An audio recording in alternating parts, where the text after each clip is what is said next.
ஆக்சுவலா இந்த நீங்க ஸ்ரீமான் சொன்ன மாதிரி புரணிக்கு என்னத்தை ரியாக்ட் பண்றதுங்கிறதுக்குள்ள நம்ம இருக்கிற அரசியலை பேசிட்டோம். ஆனா உண்மையிலேயே ஒரு சீரியஸான அரசியல் நேற்று விஜய் பேசின அந்த கூட்டத்துல நீட்டு தான் உலகமா என்ன, வேற படிப்புகள்லாம் இருக்கு, அதை எடுத்து படிங்க, வாழ்க்கையில முன்னேறுங்கிற மாதிரி ஒரு அறிவுரை சொன்னாரு.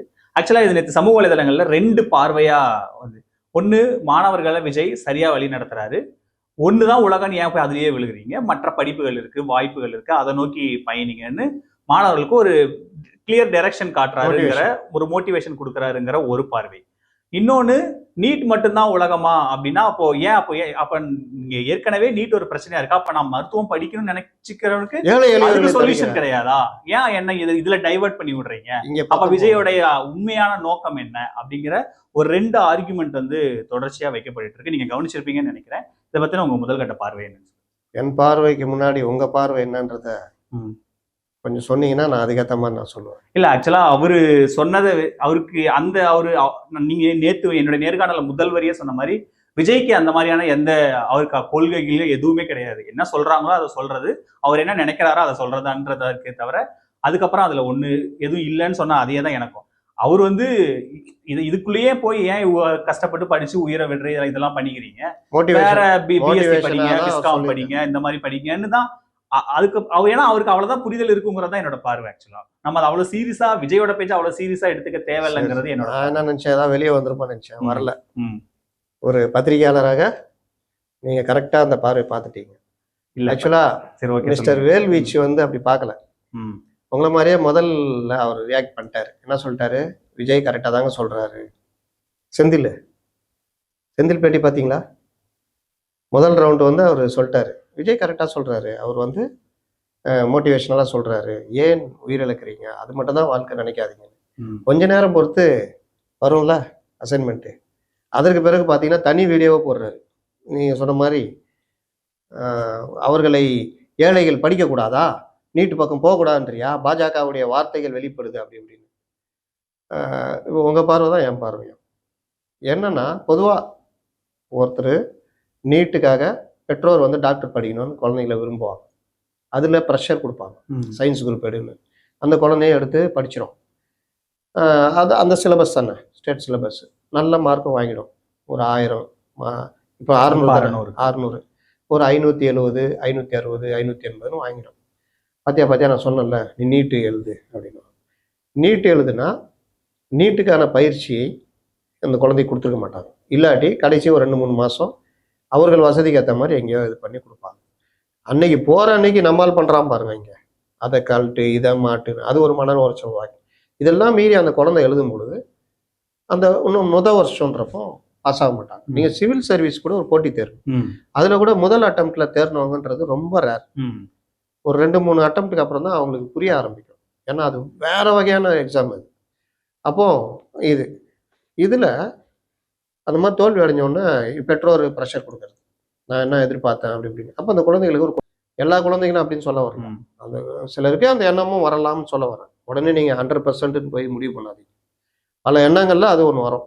இந்த மாதிரி வர்ற நேரத்தில் பெற்றோருடைய நிர்பந்தம் ஒரு பக்கம், அவங்க பேசுவாங்கல்ல, டாக்டர் ஆகணும் ஊரெலாம் சொல்லி வச்சுருப்பாங்க, அதை நீட்டில் பாஸ் ஆகி டாக்டர் ஆகணும், அது பகீர்னு இருக்கும். எப்படி உலகத்தை சந்திக்க போகிறோம், நான் நீட்டில் அடுத்தடுத்து முயற்சி எடுக்கலான்றதையும் அந்த குழந்தைங்களுக்கு தெரியாது. அப்போ வாழ்க்கையை முடிச்சுக்கிற ஏற்பாடு ஒன்று. 2வது ரகம், மீண்டும் மீண்டும் நீட்டில் முயற்சி பண்ணுறது. நீட்டில் மட்டும் தான் நான் டாக்டராக தான் அவன் முயற்சி பண்ணுறது. ஒரு 3-4 தடவை முயற்சி பண்ணி இனி நம்ம அதுக்கு லாய்க்கு இல்லையோ அப்படின்ற ஒரு விரக்தி வரும். அப்போ பெற்றோரே நீ விடுமா, நீ வேற எது பாரு, வேற டிகிரி பண்ணி எவ்வளோ இருக்கு அப்படின்னாலும் இல்லை அப்படின்னு இது பண்ணி நம்ம எதுக்குமே வாழ்கிறதுக்கே லாய்க்கு இல்லையான்னு முடிவு பண்ணி தற்கொலை பண்ணிக்கிறது. இந்த 2த்தையுமே தான் விஜய் குறிப்பிடுறார். இது மட்டும்தான் வாழ்க்கைன்னு நினைக்காதீங்க, இதற்கு மேலேயே வாழ்க்கை இருக்குது. 10th ஃபெயிலான கலைஞர் வீட்டில் தெரிஞ்சால் திட்டுவாங்கன்னு சொல்லிட்டு ஃப்ரெண்டுக்கிட்ட சொல்லி நான் மிலிட்ரியில் சேர போகிறேன்னு போய் சொல்லு. இவர் மிலிட்ரிலாம் சேர முடியாது, ஹைட்டு கம்மி, அது அவரே எழுதியிருக்காரு. ஆனாலும் எங்கள் அப்பா அம்மா என்ன நினைப்பாங்க, ஐயோ பையன் இராணுவத்துக்கு போயிட்டா, பட்டாளம் அந்த காலத்தில் பட்டாளத்துக்கு போயிட்டா அப்புறம் உயிரோட திரும்ப மாட்டான், அப்போல்லாம் யாரும் மிலிட்ரி போக மாட்டாங்க, அதனால வந்து என்கிட்ட பேசுவாங்க, இதை நம்ம மறைச்சிடலாம் அப்படின்ட்டு. இது ஒரு பெரிய மேட்டரா தெரியாதுன்ட்டு அவர் பண்ணுறாரு. போய் லைன்லேயே நின்றுட்டேன் அப்படின்லாம் சொல்கிறாரு. என்னை எடுக்க மாட்டாங்கன்னு தெரியும். இருந்தாலும் அப்புறமா அப்பா அம்மா கேள்விப்பட்டு வந்து, ஏன்டா ராசா எதுக்கு இதுன்னு. எதுக்கு அதை சொல்றேன்னா 10th ஃபெயிலு. அப்பா அம்மா திட்டுவாங்கன்னு சொல்லிட்டு ஒரு மாட்டுக்கு நான் தேடினேன். சும்மா அதை டைவர்ட் பண்றதுக்குன்னு கலைஞர் சொல்றாரு. கலைஞர் அதோட வாழ்க்கையை முடிச்சுக்கிட்டாரா?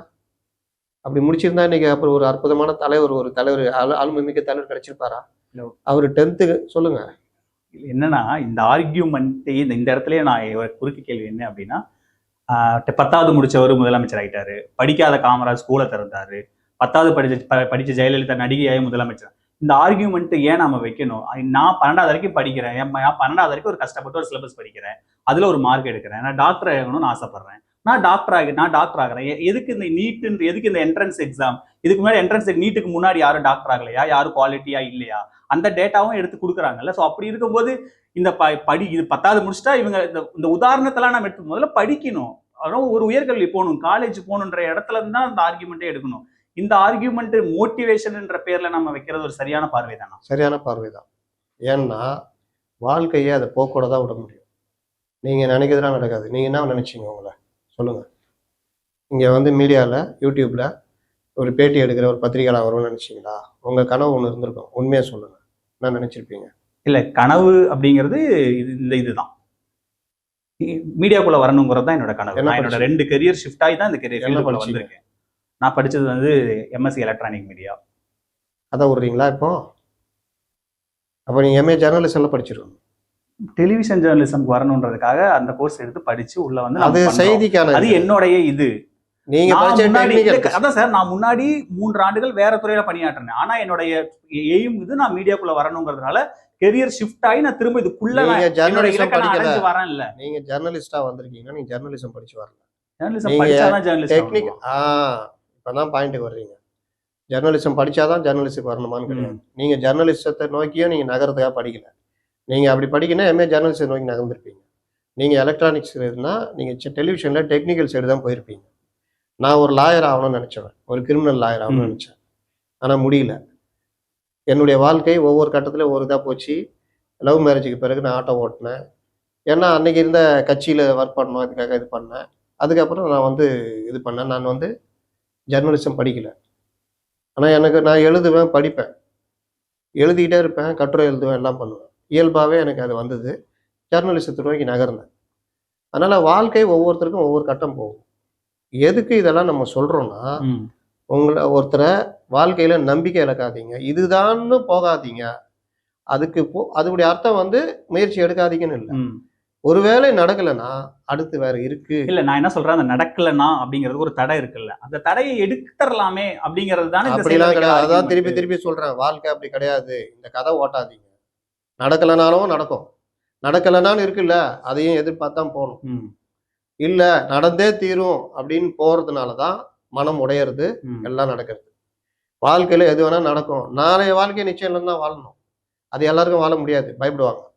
என்னன்னா இதுக்கு நான் முயற்சி எடுக்கிறேன், 100% முயற்சி எடுக்கிறேன். கிடைக்கலையா? நீங்க ஐஏஎஸ் ஐபிஎஸ்க்கு வருஷத்துக்கு 10 லட்சம் பேர் எழுதுறவங்களாம் பாஸ் ஆகுறாங்க எல்லாரும் வந்து. ஆனா அதை ஒரு பயிற்சியா அப்புறமா மாத்திக்கிறாங்க. நீங்க ஒன்ஸ் சிவில் சர்வீஸ் ஆஸ்பிரண்டா இருந்தீங்கன்னா நீங்க வேற லெவல் போயிடுவீங்க. அந்த நாலேஜை அவங்க அடுத்தடுத்த துறைக்கு மாற்றி பெரிய பெரிய ஆளா இருக்கிறவங்களாம் நான் பார்த்துருக்கேன். இதுதான் வாழ்க்கை. எனக்கு ஐயோயோ நான் நினைச்சேன் ஐஏஎஸ் ஐபிஎஸ் ஆகும்ல, அதனால நான் தற்கொலை பண்ணிக்கிறேன், அப்ப இந்த மாதிரி பண்ணாத அப்படின்னு சொல்றோம்ல. சரி, அப்ப நான் டாக்டர் ஆகணும், நான் என்னதான் பண்றது? நீங்க டாக்டர் ஆகணும்னா நீங்க வந்து சயின்ஸ் படிச்சிருக்கணும், அதுல வந்து முயற்சி இருக்கணும், உங்களுக்கு ஆர்வம் இருக்கணும், நீட் பாஸ் பண்ணணும். நீட் பாஸ் பண்ணணும்னா அப்பதான் எனக்கு சீட்டே கிடைக்கும். நீட் பாஸ் பண்றதுக்கு என்கிட்ட பணம் இருக்கணும். நீட் பாஸ் பண்றதுக்கான பணம் இருக்கிறதெல்லாம் ஆயிட முடியாதுங்க. பணம் இருக்கிற பணக்கார வீட்டு பசங்க எல்லாம் படிச்சு நீட் கோச்சிங்க்கு பணம் கொடுக்கணும்ல சார். நீட் கோச்சிங் பணம் கொடுத்தாலும் நீங்க படிக்கணும். நீங்க உங்களுக்கு எக்கனாமிக்ஸ்லயும் ஹிஸ்டரியிலயும் நாட்டம் இருக்குதுன்றதாக நீட் கோச்சிங்ல போய் நீங்க படிக்க முடியுமா? இல்ல நீங்க காமர்ஸ் குரூப் எடுத்துட்டு உங்கள்ட்ட பணம் இருக்கு நீட் கோச்சிங்ல போய் படிக்க? வெளிநாட்டுல கூட போய் படிப்பேன் சார் நான். எங்கேயும் படிக்க. காமர்ஸ் குரூப் எடுத்தா நீங்க எந்த உலகத்தை விட்டு சயின்ஸ், நான் இங்க சயின்ஸ் குரூப் படிக்கிறேன், ஜஸ்ட் பாஸ் பண்றேன், என்கிட்ட லட்சக்கணக்கில் பணம் இருக்கு, நான் வெளிநாட்டுல போய் டாக்டர் படிக்கிறேன், படிச்சுட்டு திரும்ப இங்க வந்து திரும்ப அந்த எக்ஸாம் எழுதி திரும்ப உள்ள டாக்டரா போறேன். இங்க நீட் எழுதணும். அந்த எக்ஸாம் வேற சார். அப்போ உங்களுக்கு வெளிநாட்டுல கிடைக்கிற எக்ஸ்போஷர், அந்த 5 வருஷம் நீங்க மெடிசன் படிக்கிற எக்ஸ்போஷர், அந்த எக்ஸ்போஷர்ல இருந்து அட்டன் பண்றதுக்கும் 12வது முடிச்சிட்டு நீட் அட்டெண்ட் பண்ற எக்ஸ்போஷருக்கு வித்தியாசம் இருக்கு. என்ன வேணும்? நீட் பத்தி பேசணும்னா நான் அதை பத்தி விரிவா பேசுறேன், தனி சப்ஜெக்ட். நம்ம இப்ப பேசுறது விஜய் மோட்டிவேஷன். இது ஏன் எங்க இல்ல அது நீட்டுக்குள்ள போகுது இல்ல, அதுக்காக தான் அந்த கேள்வி. நீங்க சப்ஜெக்ட் விட்டு வெளியே போவாங்க. நீட்டு பற்றி பேசணும்னா என்கிட்ட உங்களால் உட்காந்து பேசவும் முடியும். ம். அவ்வளோ விஷயங்கள் இருக்கு. நம்ம பார்வையை கொஞ்சம் விசாலமாக்கிக்கணும், உண்மையை ஏற்றுக்கணும். அப்படி இருந்தால் நீட் பற்றி பேசலாம். இங்கே சொல்ல வர்றது நீட்டு தான் அவர் சொன்னதை வச்சு உருட்டுறீங்களே அப்படின்றதா சொல்ல வருது. அதுக்கு உதாரணமாகத்தான் நான் கலைஞரை, ஜெயலலிதா மற்றவங்க சொல்றது. ம். ஏன்னா வாழ்க்கையில சில பேர் சொல்லுவான் டிகிரி தான் வாழ்க்கை, டிகிரி இல்லைன்னா ஒன்றும் கிடையாதுறான்னு. அதெல்லாம் கிடையாது. படிக்கிறது தான் வாழ்க்கை. கல்லூரிக்கு வெளியவும் படிச்சு நீங்க ஆகுறீங்கல்ல, அதுதான் வாழ்க்கை. நீங்க உங்களை எப்படி வளர்த்துக்கிறீங்க. ஒரு துறைக்கு போயிட்டீங்கன்னா துறை. இப்ப கலைஞர் அரசியலுக்கு வந்துட்டணும்னு முடிவு பண்ண பிறகு அவரு தன்னை வளர்த்துக்கிட்டாருல்ல. அரசியல்ல இன்னைக்கு கலைஞருக்கு ஒரு ஐகான். அவரை மீறி யாருமே நீங்க எப்படி நடிப்புனா சிவாஜி கணேசன் அப்படின்னா அரசியல்னா கலைஞர்னு வைக்கிற ஐகானுக்கு ஒரு 10வது படிச்சவர் தன்னை எப்படி கொண்டு வந்தாரு. இது மோட்டிவேஷன். இதை சொல்றதுனால ஒருத்தரை தாழ்த்துறது கிடையாது. நீங்க இதெல்லாம் முன்னுதாரணமா வச்சுக்கோங்க. எந்த நிலைமையிலையும் எதுலயும் உங்களால வர முடியும். இது மட்டும்தான் வாழ்க்கைன்னு நினைச்சிட்டு வாழ்க்கையை முடிச்சுக்காதீங்க அப்படின்ற அர்த்தத்துக்கு தான் இதை நம்ம உதாரணம் சொல்றது. அதை சொல்லவே கூடாதுன்னா கேட்குற நிலைமையில நீங்க இல்லைன்னா நிச்சயமா அந்த இடத்துக்கு தான் போவீங்க. எது ஐயோ போச்சே நம்ம வாழ்க்கையை முடிச்சுக்குவோம், தற்கொலை பண்ணிக்கணும்னு தற்கொலை பண்ணிட முடியும் தான் போவீங்க. எனக்கு தெரிஞ்சு ஒரு தொழிலதிபர் வியாபாரம் நஷ்டம் ஆயிடுச்சுன்னு போய் ரயில் முன்னாடி பாஞ்சு ஒரு கை போயிடுச்சு. அப்புறம் பொழைச்சிக்கிட்டாரு. அந்த முடிவு அந்த நேரம் எடுக்கிறது தான். அதுக்கப்புறம் அவருக்கு அந்த எண்ணம் வரல. ஆனால் வியாபாரத்தில் பெரிய ஆள் ஆயிட்டாரு. இது வாழ்ற உதாரணம். நான் கண்ணதில் பார்த்தது 70கள் 80கள். ஃபியட் கார் வச்சிருப்பாரு. ஒரு கையை வச்சு ஓட்டிட்டு இருப்பார், இங்கே டவல் போட்டுட்டு இருப்பாரு. பெரிய இது தொழிலதிபர் அப்புறமா வந்தார். அவர் தன்னுடைய அந்த இதை பற்றி பல தடவை வருந்திருப்பார். எல்லாமே ஒரு செகண்ட் தான். அந்த செகண்ட்ல எடுக்கிற முடிவு இருக்குல்ல, இது போன்ற தலைவர்கள் சொல்லும் பொழுது அந்த சின்ன பசங்க கேட்கும். அண்ணனே சொல்றாரு வாழ்க்கை இது கிடையாது, இது பண்ணலான்னு. பெற்றோரும் கேட்பாங்க. ஏன்னா பெற்றோருடைய ப்ரெஷரும் பல குழந்தைகளுக்கு காரணமாக அமையுது. ஏன் தேர்வு நேரத்தில் நீங்கள் அவங்கள ப்ரெஷர் கொடுக்காதீங்க, அவங்கள தனியாக விடாதீங்க, அவங்கள ஒரு மோட்டிவேட் பண்ணுங்கன்னு பேரண்ட்ஸுக்கு சொல்கிறாங்கன்னா அவங்களே உடஞ்சி போயிருப்பாங்க. உடஞ்சி போனவங்கள தனியாக விட்டால் அந்த நேரத்தில் ஏதாவது முடிவு எடுத்துருவாங்க. அப்போ அவங்கள தனியாக விடாமல் அவங்கள அந்த ஒரு 2-3 நாளைக்கு மைண்டை மாற்றி விட்றா பார்த்துக்கலாம்டா, இதான் இதுவா வேற பண்ணலான்றா அந்த தைரியத்தை யார் கொடுக்கணும்னா பெற்றோர் தான் கொடுக்க முடியும். ஒரு தந்தை அந்த தைரியத்தை சொன்னா அந்த பையன் எதை வேணா சாதிப்பான். ஒரு அம்மா சொன்னாங்கன்னா சாதிப்பான். இதைத்தான் ஒரு தலைவராக அந்த இடத்துல விஜய் பண்றாரு. இவர்களுக்கு என்ன பிரச்சனைனா நீட்டுக்கு சொந்தக்காரன் நான் தான். இதை வச்சுக்கிட்டு மத்திய அரசுக்கு தான் இது பண்றேன். ஏன் அப்படி சொல்றேன்னா, நீங்க நீட்டு ஒரு சட்டம், அந்த சட்டத்தை பார்லிமெண்ட்ல நிறைவேற்றுறாங்க. அன்னைக்கு ஜெயலலிதா, கலைஞர் மற்ற இங்கே தமிழகத்துல அதுக்கு இன்னும் சில மாநிலங்கள் எங்களுக்கு விலக்கு வேணும்னு கேட்குறப்போ 2 வருஷம் விலக்கு கொடுக்குறாங்க. அந்த விலக்கு அந்த டைம்ல இவர்கள் தயாராவதற்கு தான். மற்ற மாநிலங்கள் ஏற்றுக்கிட்ட பிறகு இவர்கள் அன்னைக்கு அதிமுக ஜெயலலிதா மறைவுக்கு பிறகு அதிமுக ஆட்சி இருக்குது. இவர்கள் போட்டு ப்ரெஷர் கொடுக்குறாங்க. அடிமை ஆட்சி, அந்த ஆட்சி, இந்த ஆட்சி. அவர்களுக்கும் பிரச்சனை. சட்டத்தை எப்படி இது பண்ண முடியும்னு வேற வழி இல்லாமல் சுப்ரீம் கோர்ட்டில் வழக்கு போடுது ஏடிஎம்கே கவர்மெண்ட். வழக்கு சுப்ரீம் கோர்ட் எப்படி எடுத்துக்கும்? அப்பா எல்லா மாநிலத்துக்கு இது உனக்கு மட்டும் கொடுக்கணும்னா என்ன காரணம் சொல்லு, ஏதாவது ஒன்று சொல்லுன்னா ஒன்றும் இது பண்ண முடியல, விலக்கு கிடையாதுன்றாங்க. இதை வச்சுக்கிட்டு உருப்படாத ஆட்சி, எடப்பாடி ஆட்சி, அடிமை ஆட்சி, நாங்கள் வந்தோன்னா கையெழுத்து தான் உடனே நீக்கிடுவோம் அப்படி இப்படின்னு தேர்தல் வாக்குறுதியாக கொடுக்குறாங்க. அன்னைக்கு யாருமே இதை பற்றி கேள்வி கேட்கல. ஏங்க அப்படி வந்தா என்னங்க, நீங்கள் எப்படிங்க பண்ண முடியும்னா இல்லை. அதுக்கும் இவர் ஒன்று சொல்றாரு, அந்த ரகசியம் எங்களுக்கு மட்டும் தான் தெரியும் அப்படின்னு சொல்றாரு. வந்தவொடனே கையெழுத்துல இலவச பஸ் அதெல்லாம் இருக்குது, இதை காணும். அப்பத்துலேருந்தே பிரச்சாரம் வருது. அப்புறம் விலக்கு ரகசியம் என்ன சொல்லுன்னா அதை வச்சு 2 இதை ஓட்டுறாங்க. ஓட்டிட்டு அதுக்கு எதிராக போராடுறது தான் அந்த ரகசியம்ன்றாங்க. இதுக்கு நடுவுல இப்படியே ஓடுது 2-3 வருஷம். மத்தியில எங்க காங்கிரஸ் ஆட்சி, இந்தியா கூட்டணி ஆட்சி. அதெல்லாம் இருங்க, நான் வர்றேங்க. நீங்க எதுக்கு அவசரப்படுறீங்க? நான் வர்றேன். அதுக்கு பிறகு பார்லிமெண்ட் எலெக்ஷன் நேரத்துல ராகுல் காந்தியை உச்சியே சொல்ல வைக்கிறாங்க, நாங்க ஆட்சிக்கு வந்தால் இது மாதிரி விலக்கு கொடுப்போம் தேர்தல் அறிக்கையில. ஆனால் இவர்கள் 2021 சொன்ன தேர்தல் அறிக்கையில இந்த உருட்டுலாம் உருட்டல. நாங்க வந்தா நீட்டை விலக்கு வந்தா சொன்னாங்க. இந்த விவகாரம் போட்டு அடிச்ச நகத்துலன்னா பதில் சொல்ல முடியாம நாங்க அப்படி சொல்லங்க, நாங்க மத்தியில வேற ஆட்சி வந்தால் நாங்கள் வேற ஆட்சினா இந்திய கூட்டணி இல்ல காங்கிரஸ் வந்தா பண்ணுவோன்னு. ராகுல் காந்தியும் 2024 எலெக்ஷனா நாங்க வந்தா நீட்டு விரும்பாத விலக்கு கொடுப்போம்னாரு. நீட்டை கொண்டு வந்தது காங்கிரஸ் தான். அதுக்கப்புறம் அதை டெவலப் பண்ணி கொண்டு வந்தது இவங்க.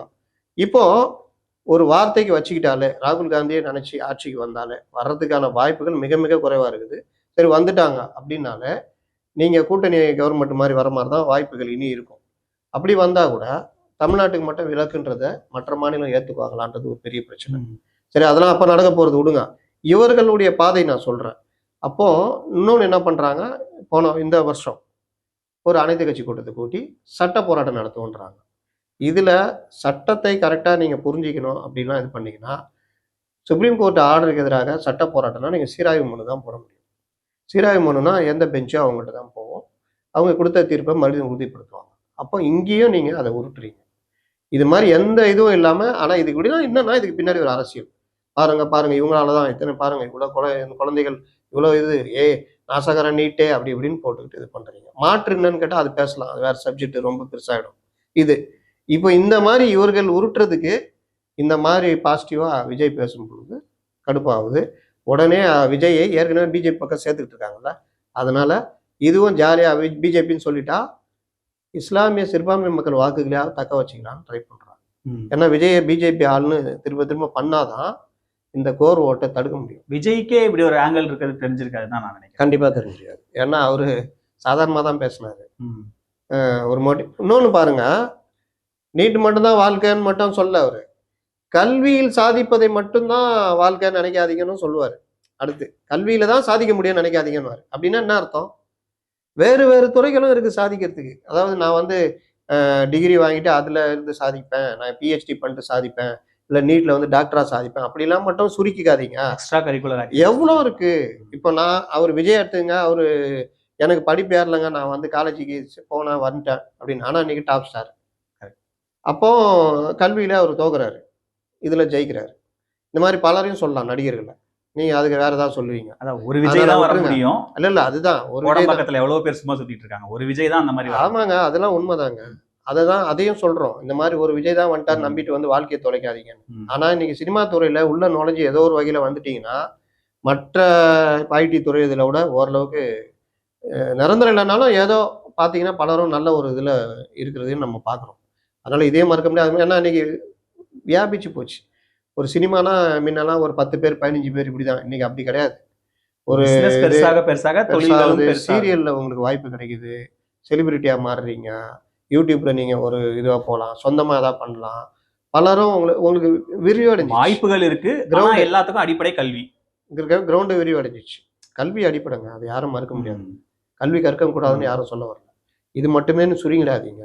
நீங்க இப்போ சினிமா துறைக்கு நீங்க வரணும்னால உங்களுக்கு அடிப்படை ஃபிலிம் இன்ஸ்டியூட் சேரணும்னா உங்களுக்கு கல்வி தேவை. நீங்க நம்பர் 1 மும்பையில் இருக்கு ஃபிலிம் இன்ஸ்டியூட்னு வச்சிங்கன்னா, அதில் போகிறது கூட நீங்கள் பெரிய அளவில் மார்க் எடுக்கணும், இது பண்ணணும். அதனால கல்வின்றது வாழ்க்கையில் கல்வி ஒன்று தான் உங்களை உயர்த்தும். இந்த ஹரிஹரன் பெருமாளை சொல்கிற மாதிரி வேற எதுவும் ஒன்று உயர்த்தாது. நான் இன்னைக்கு என்னை சார்னு சொல்கிறான்னா கல்வி தாண்டான்னு சொல்கிறாருல்ல, ராமு சொல்ல வைக்கிறாங்க, அது உண்மை. அதனால அந்த மோட்டிவேஷன் விஜயே நினச்சிருக்க மாட்டானா. அவர் நீட்டை பற்றி மட்டும் சொல்லலன்னு சொல்கிறேன். அவரு கல்வித்துறையில தான் சாதிக்கணும்னு நினைக்காதீங்க, எவ்வளோ துறை இருக்கு சாதிக்கிறது.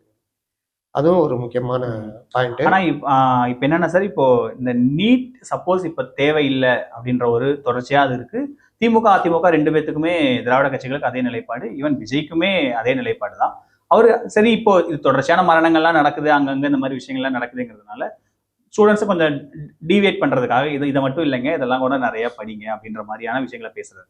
இந்த சைடில் எஜுகேஷன் டேட்டா எடுத்து பார்க்கும்போது முன்னை விட என்ஜினியரிங்க்கு சீட்டுகள் ரொம்ப கம்மியாகுது, நிறைய சீட்டு காலியாக இருக்குது, நிறைய பேர் அப்ளிகேஷனே போட மாட்டாங்கங்கிறது ஒன்று. இன்னொன்று ஆர்ட்ஸ் அண்ட் சயின்ஸ் பக்கம் மாணவர்கள் அதிகமாக வராங்க, அதிகமாக இது பண்ணுறாங்க அப்படிங்கிறது ஒன்று. ஸோ இப்போது நீங்கள் சொல்கிற மாதிரி மெடிசன்லேயே கூட நிறைய பேர் தோல்வி அடைகிறாங்க. வெளி மாநிலங்கள்லேருந்து மற்ற நிறைய மாணவர்கள் இங்கே உள்ள படிக்கிறாங்க போது EPS 7.5 கொண்டு அதுக்கும் நிறைய மாணவர்கள் நம்ம மாணவர்கள் உள்ளே போகணுன்றதுக்கு அதில் ஒரு சின்ன ஒரு லூப் ஹோல் வச்சோ இடஒதுக்கீடு கொண்டாரு. ஸோ இப்படி மாணவர்கள் இயல்பாகவே அவன் படிக்கணும்னு விருப்பப்படுறத இந்த நீட் மாதிரியான விஷயங்கள் ஒரு தடையாவே வச்சுட்டு இருக்கு. ஏன்னா இது மாதிரி இன்ஜினியரிங்க்கும் என்ட்ரன்ஸ் இருந்தது, அதையும் அப்புறம் கலைஞர் பேசி அந்த என்ட்ரன்ஸ் சில இதை வெளிப்படையா சொல்றேன். இந்த அரசியல் பார்வையை விட்டுருங்க. நீட்டு வந்துடுச்சுங்க, இந்திய அரசு சட்டம் போட்டு கொண்டு வந்துடுச்சு. இப்போ நீங்க ஒரு மாணவரா நீங்க என்ன பண்ணுவீங்க? நீட் அட்டன் பண்ணி தான் ஆகணும். இன்னைக்கு நீட்டை எதிர்க்கிறேன்னு சொல்ற திமுகவில் இருக்கிற அமைச்சர்கள் வீட்டு பிள்ளைகள், நிர்வாகிகள் வீட்டு பிள்ளைகளை நீட்டில் அவர்கள் இருக்கிற வசதியை வச்சு தனியார் பயிற்சி மையத்தில் படிக்கிறாங்க. நீட்டுடைய ஒரு பெரிய மைனஸு பயிற்சி மையத்தில் பணம் செலவு பண்ணணும், அதனால ஆதாயம் அடைகிறது பயிற்சி மையம் அப்படின்றதுல மாற்று கருத்து இல்லை. ஆனால் போட்டித் தேர்வுன்றது இந்தியா முழுவதும் கொண்டு வந்துட்டாங்கன்றப்போ நீங்கள் எங்களுக்கு வேணான்னு சொல்றதை ஏற்றுக்கொள்ள முடியாது. ஏன்னா தமிழ்நாட்டுக்கு மட்டும் தனியான்னு சொல்றதுக்கு நியாயமான காரணம் எதுவும் இல்லை. ஆனால் அநியாயமான காரணங்கள் நம்ம சொல்றது என்ன சொல்றோம், மாநில வழி கல்வியில படிக்கிறவங்களுக்கு இது பெரிய சுமை. ஒரு இடையூறாக சுமையாக இருக்கிறது. இதுல 2 விஷயம் பார்த்தீங்கன்னா, எங்க இதை மாத்தணுன்றதை பத்தி தான் நம்ம யோசிக்கணும். நம்ம மாணவர்கள் திறமையற்றவர்களான்னு பார்த்தா அப்படி சொல்லவே முடியாது. நீட் டாப்பர் நம்ம ஆளுங்க தான். அப்போ நம்ம மாணவர்களுக்கு வாய்ப்பு கிடைக்கல அப்படின்றது தான் ஃபர்ஸ்ட் திங்கிங்.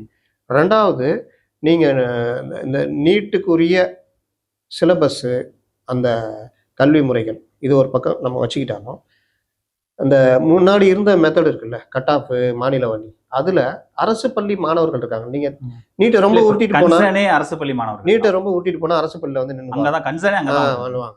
அப்போ அரசு பள்ளி மாணவர்கள் முன்னாடி இருந்த மெத்தட்ல பாத்தீங்கன்னா 30-40 பேர் தான் வந்தாங்க. நீட்டு வந்த பிறகு 7.5% கொண்டு வந்த பிறகு கிட்டத்தட்ட 400 பேர் உள்ள போறாங்கன்றது யதார்த்தம். அப்போ அதை விட இது ஒரு படி மேலேயே சாதிக்குதுங்க. நீட்ல இன்னொரு விஷயம் என்னன்னா, தனியார் கல்லூரிகள் எல்லாம் இருக்குல்ல, நீட்டு நீங்க எழுதுறீங்கன்னா அது கட் ஆஃப் இருக்குல்ல, அந்த கட் ஆஃப்ல ஃபர்ஸ்ட் டாப்ல வந்து நீங்க கவர்மெண்ட் காலேஜ்லாம் நிரப்பிடுவாங்க. செகண்டு தேர்டு இந்த லேயர் வந்து இது தனியார் கல்லூரிகளுக்கு 15 லட்ச ரூபா தான் வாங்கணுன்றது நீட்ல இருக்கு அந்த சட்டம். இது முன்ன கிடையாது. முன்ன வந்து மாநில வழி கல்வி திட்டம் மூலயமா ஃபர்ஸ்ட் இந்த கட் ஆஃப்ல வந்துட்டு அப்புறவங்க செகண்ட் லெவல் தேர்ட் லெவல் இருக்கிறவங்கலாம் தனியார் கல்லூரிகள் அவங்க இஷ்டப்படி நிர்ணயிக்கிறது. பெரிய கல்லூரி வச்சுக்கிங்க, அவங்க ஒரு ரேட் வச்சிருப்பாங்க, அதில் தான் நீங்கள் போய் ஆகணும், ஒன்றும் பண்ண முடியாது. அதுக்கு தடை விதிச்சது, அதுக்கு பெரிய கட்டையை போட்டது நீட்டு. 15 லட்ச ரூபா. இந்த 15 லட்ச ரூபாய்க்கு மேலே வாங்கலையான்னு கேட்டா வாங்குறாங்க. எப்படின்னா, இப்போ டொனேஷன் இல்லை, ஒரு மாதிரி இது பண்ணி கொடுங்க அது பண்ணி கொடுங்கன்னு வாங்குறாங்க. அதிகாரப்பூர்வமாக அந்த காலத்தில் வாங்கின மாதிரி வாங்க முடியல. அப்போ இது யாரை பாதிக்குதுன்னு பார்த்தீங்கன்னா, இந்த தனியார் கல்லூரிகள் இந்த மாதிரி நடத்துகிறவங்க. அவங்கெல்லாம் யாருன்னு பார்த்தா ஏதோ ஒரு வகையில் பொலிட்டிக்கல் இன்ஃப்ளூயன்சர்ஸ், பொலிட்டிக்கலில் இருக்கிறவங்க. இப்போ அவர்கள் தமிழ்நாட்டில் நீட்டு வேண்டாம் அப்படின்றதுக்கு இது ஒரு முக்கிய காரணமாக சொல்லப்படுது. சரி, நீட்டு இருக்குங்க, இன்னொரு கவர்மெண்ட் வந்து தான் இதை மாற்ற முடியும், இதான யதார்த்தம். அப்போ நீட்டு அது வரைக்கும் படிச்சு தான் ஆகணும். என் வீட்டு பிள்ளைங்க உங்கள் வீட்டு பிள்ளைங்கன்னா படிக்கணும். அதற்கு நான் ஒரு அரசாக, ஒரு அக்கறை உள்ளவனாக நான் என்ன பண்ணணும் அப்படின்னு கேட்கும் பொழுது, நீங்கள் 2-3 காரியத்தை கட்டாயம் பண்ணி ஆகணும். தனியார் பள்ளியில் படிக்கிறவங்களுக்கு மட்டும் அந்த வாய்ப்பு கிடைக்குது, அரசு பள்ளின்னு வரும்பொழுது அரசு பள்ளியுடைய தரத்தை உயர்த்துகின்ற வேலையை நீங்கள் எப்போ ஆரம்பிச்சிருக்கணும்? அந்த விலக்கு கொடுத்தாங்க தெரியுமா, அப்பத்துலேருந்து ஆரம்பிச்சிருக்கணும். அப்போவும் ஆரம்பிக்கல, இப்போவும் அதை ஆரம்பிக்கல. நீட்டுக்கான சிலபஸை 9th நீங்கள் ஃபர்ஸ்ட் குரூப்பு மட்டும்தான் பண்ண போகிறீங்க, காமர்ஸுக்கோ மற்றதுக்கோ பண்ண போகிறல. அப்போ அதுக்கான படிக்கிற பசங்க அந்த குரூப் வரும் பொழுது அவர்கள் வந்து இதில் இணையாக அவர்களை தயார்படுத்துகிற வேலையை இங்கே பண்ணியிருக்கணும். ஆசிரியர்களே அப்டேட் பண்ணியிருக்கணும். இப்போ தனியாரில் எப்படி தயார் பண்ணோம் அந்த வேலையை பண்ணணும். இதற்காக சிறப்பாக ஒரு சிலபஸ்ஸு கவனம் செலுத்துறதெல்லாம் பண்ணியிருக்கணும். 1. 2வது, உங்களுக்கு பெரிய பிரச்சனை என்ன, பயிற்சி மையத்தில் சேர்ந்து படிக்கிறதுல உள்ள பொருளாதார பிரச்சனை. அப்போது கவர்மெண்ட்டே 38 மாவட்டத்துலேயும், மாவட்டத்துக்கு 2 இப்போ அமைச்சிருக்காங்க அரசு. இப்போ அமைக்கல, எத்தனை சொல்லுங்க நீங்கள்? 2 தமிழ்நாட்டுக்கே 2. ஒன்று சைதாப்பேட்டில் இருக்குது, இன்னொன்று திருப்பூர்ல எங்கே இருக்கு. நான் சொல்றது மாவட்டத்துக்கு 2, 76 பயிற்சி மையம் மினிமம். அதில் இந்த வருஷம் +2 பாஸ் ஆனவங்க, நீட் எழுத போகிறவங்க வந்து எடுங்க. அடுத்த வருஷம்லாம் நீங்கள் பார்த்துங்க. சிவில் சர்வீஸ் கூட அப்படிதான்.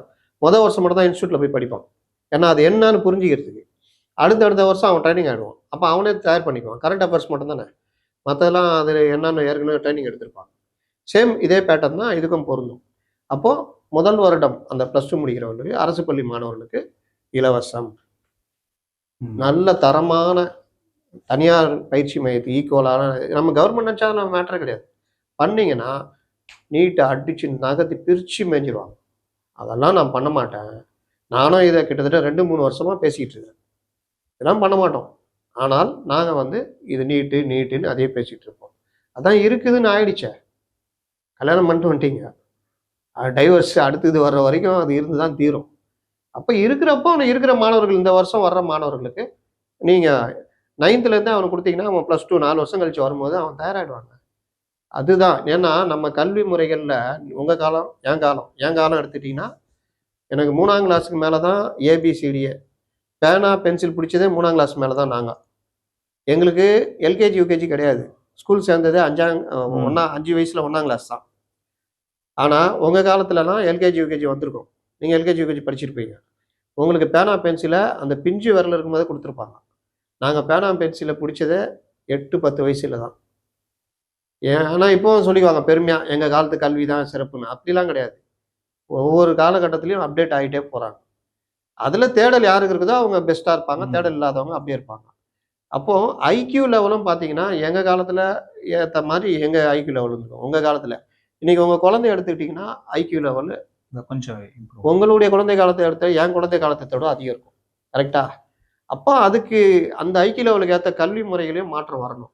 இல்லை நான் அப்படியே தான் இருப்பேன், வாத்தியார்களுக்கு மட்டும் சம்பளத்தை ஏற்றுவேன் தான் கொடுப்பேன், இப்படியே தான் இருக்கும்னா அது கிடையாது. ஏன் இதை சொல்கிறேன்னா, அரசியலை விட்டுட்டு கொஞ்சம் அக்கறையோடு பார்த்தா இவ்வளோ விஷயங்கள் இதில் இருக்குது. அப்போ நான் நீட்டு பயிற்சினா எனக்கு எல்லா பயிற்சியும் எனக்கு கிடைக்கும். சோவியத் யூனியன் எடுத்துக்கிட்டிங்கன்னா உலகத்தில் முதலாக இந்த மாதிரி முறைகளை கொண்டு வந்த நாடு சோவியத் யூனியன். என்ன சோசியலிஸ்ட் இது. அங்கே எப்படின்னா ஒரு குழந்தை, ஏன்னா மக்கள் தொகை கம்மி, 28 கோடி அப்போ இருந்தது. ஒரு குழந்தை பிறந்தா அந்த குழந்தைக்கான அனைத்து விஷயத்தையும் கவர்மெண்ட்டே பார்த்துக்கணும். நீ என்ன ஆக போகிற, நீ உனக்கு ஸ்போர்ட்ஸில் ஆர்ப்பனா ஸ்போர்ட்ஸ் கிளப்பில் சேர்ந்துக்கலாம், படிப்பு ஒரு பக்கம் இருக்கும், ஆனால் பிரதானமாக ஸ்போர்ட்ஸில் தான் இருப்பேன். அதுக்கு வேண்டிய நியூட்ரிஷனு, ஃபுட்டு, மற்ற விஷயம் எல்லாமே கவர்மெண்ட் கொடுத்துரும். அதனால தான் நீங்கள் சோவியத் யூனியனு அது இருக்கிற வரைக்கும் ஒலிம்பிக்கில் டாப்பராக இருந்தாங்க. நம்பர் 1 விளையாட்டு வீரர்கள், விஞ்ஞானிகள், நோபல் பரிசு அதிகம் வாங்கினது அங்கே தான். இந்த மாதிரி வந்தாங்க. ஏன்னா ஒரு சமுதாயமே அந்த மக்களை பார்த்துக்குது. வீடு, வேலை, நீங்கள் முடித்தோடனே வேலை உங்களுக்கு கிடைச்சிடும். வீடு, இப்போலாம் நம்ம கேம்பஸ் இன்டர்வியூன்னு இருக்குல்ல, காலேஜ் முடிக்கும் போதே. எங்கள் காலத்துலலாம் கிடையவே கிடையாது. 90s 2000 வரைக்குமே குளோபலைசேஷன் ஆகாதனால வேலை வாய்ப்புனால அதிகபட்சம் என்ன இருக்கும்? கணக்கு எழுதுகிற வேலை, பில் கலெக்டர் வேலை, கடைகளில் வேலை தான். ஆனால் நீங்கள் பார்த்தீங்கன்னா கிராமத்தில் இருக்கிறவனும் நீங்கள் நகரத்தில் வந்து ஐடி கம்பெனியில் வேலை செய்கிறான், கார் வாங்குறான், நல்லா வருதுன்னா குளோபலைசேஷனுக்கு அப்புறம் மாறுது. அந்த மாதிரி ஒவ்வொரு காலகட்டத்துக்கும் ஒவ்வொன்றும் மாறும். அதற்கு ஏற்றாறு போல் நம்மளும் நம் குழந்தைகளை தயார்படுத்துகிற வேலை பண்ணணும். அறிவு வளர்ந்துக்கிட்டே இருக்குதுங்க. நீ இன்னும் அதே பழைய 10ஆம் பசலி பாட்டெலாம் பாடிக்கிட்டு இருக்க முடியாது. இது ஏன் சொல்கிறேன்னா அரசியலை கடந்து இந்த விஷயத்தை பார்க்கணும்னு சொல்கிறேன். ஆக்சுவலாக பல கருத்துக்கள் நம்ம பேசியிருக்கோம் சார். அதில் உள்ள இருக்க விஷயங்களும் சொல்லியிருக்கீங்க. ஸோ விஜயோடைய பார்வையும் இந்த மாதிரி இருக்குது, பட் எதிர்ப்பு விமர்சனங்களும் வைக்கப்படுது. விஜய் எதை கிளாரிஃபை பண்ணுறாரா பார்ப்போம். இவ்வளோ நேரம் எங்களோட செலவழிச்சதுக்கு நன்றி சார்.